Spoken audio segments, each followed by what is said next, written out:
Hello दोस्तों, स्वागत है आपका आपके अपने यूट्यूब चैनल थर्ड पोल सॉल्यूशन में। फिर से आ गया हूँ मैं आपके सामने एक और एट ग्रेड अभ्यास पुस्तिका सामाजिक विज्ञान कक्षा 7 के भूगोल सेक्शन का अध्याय 6 लेकर, जिसका नाम है मानव पर्यावरण अन्योन्य क्रिया उष्णकटिबंधीय एवं उपोष्ण प्रदेश। इसका प्रश्न एक है, जिस स्थान पर कोई नदी किसी अन्य जलराशि में मिलती है उसे कहते हैं। इसका उत्तर है ऑप्शन स, मुहाना। प्रश्न नंबर 2 की बात करते हैं। गंगा के मैदान में बसा शहर है। इसका उत्तर है ऑप्शन ब, वाराणसी। प्रश्न नंबर 3 की बात करते हैं। खड़ी ढलानों पर समस्त सतहों में वेदिकाओं का निर्माण किया जाता है। इसका उत्तर है ऑप्शन द, कृषि करने के लिए। प्रश्न नंबर 4 की बात करते हैं। भूमध्य रेखीय प्रदेश किन अक्षांशों के मध्य स्थित है? इसका उत्तर है भूमध्य रेखा के 10 डिग्री उत्तर से 10 डिग्री दक्षिण के मध्य भाग को भूमध्य रेखीय प्रदेश कहते हैं।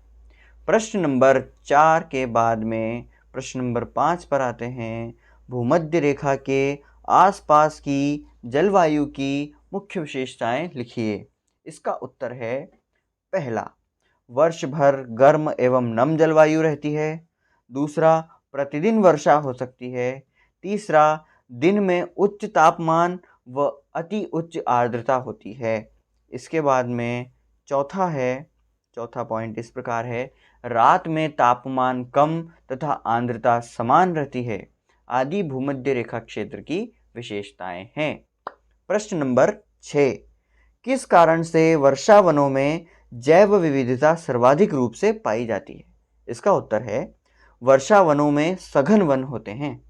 विभिन्न वनस्पतियां, प्राकृतिक सुरक्षित आवास, उपयुक्त जलवायु और मानव क्रियाकलापों की कमी के कारण वर्षा वनों में जैव विविधता सर्वाधिक पाई जाती है। अगला प्रश्न देखते हैं बच्चों। प्रश्न नंबर 7, कर्तन एवं दहन कृषि पद्धति में भूमि कुछ समय बाद क्यों बदल दी जाती है? इसका उत्तर है कर्तन एवं दहन कृषि में वृक्षों को काटकर जलाने के बाद भूमि को साफ किया जाता है। फिर इस भूमि पर लगातार कई वर्षों तक खेती की जाती है। बार बार प्रयोग से जमीन के पोषक तत्व समाप्त हो जाते हैं, इसलिए इस भूमि को बदल दिया जाता है। सिंपल। हालांकि ये कृषि अब बंद हो चुकी है, इससे हमारे वनों का ह्रास होता है ना। चलिए प्रश्न नंबर 8 पर देखते हैं। परिवहन विकास से अमेज़न बेसिन के निवासियों के जीवन पर क्या प्रभाव पड़ा है? इसका उत्तर देखते हैं। परिवहन विकास से वर्षा वन के सभी भागों तक पहुंच संभव हो गई है। इस प्रक्रिया के फलस्वरूप वहां के मूल आबादी को उस क्षेत्र से बाहर जाकर नए क्षेत्र में बसना पड़ता है, जहां वे पौराणिक तरीके से खेती कर रहे थे। अब वे वहां पर नहीं रह पाते। ठीक है, इस प्रकार अमेज़न बेसिन के निवासियों के जीवन पर प्रभाव पड़ा है। प्रश्न नंबर 9 देखते हैं। गंगा नदी की कोई 5 सहायक नदियों के नाम लिखिए। इसका उत्तर है सोन, यमुना, चंबल, घाघरा तथा गंडक आदि गंगा नदी की सहायक नदियां हैं। प्रश्न नंबर 10 देखते हैं बच्चों। प्रश्न नंबर 10 है, जनसंख्या घनत्व से क्या आशय है? इसका उत्तर है 1 वर्ग किलोमीटर क्षेत्र में रहने वाले लोगों की संख्या जनसंख्या घनत्व कहलाती है। मतलब कि 1 वर्ग किलोमीटर में जितने लोग रहते हैं वही उस क्षेत्र की जनसंख्या घनत्व कहलाता है। जनसंख्या घनत्व कहलाता है। उसका उदाहरण देखते हैं। उत्तराखंड का जनसंख्या घनत्व 189 है, जबकि पश्चिम बंगाल का 129 तथा बिहार का 1102 है। प्रश्न नंबर 11 देखते हैं। गंगा ब्रह्मपुत्र के मैदानों में किस प्रकार की वनस्पति पाई जाती है?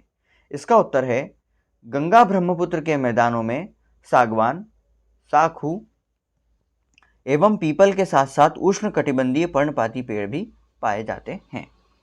प्रश्न नंबर 12 देखते हैं।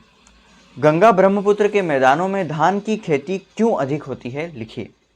इसका उत्तर है क्योंकि धान की खेती के लिए अधिक जल की आवश्यकता होती है, यही उस क्षेत्र में उगाया जाता है जहां अधिक वर्षा होती है। मतलब धान वहीं उगाया जाता है जहां पर अधिक वर्षा होती है, इसीलिए गंगा ब्रह्मपुत्र के मैदानों में धान की खेती अधिक होती है।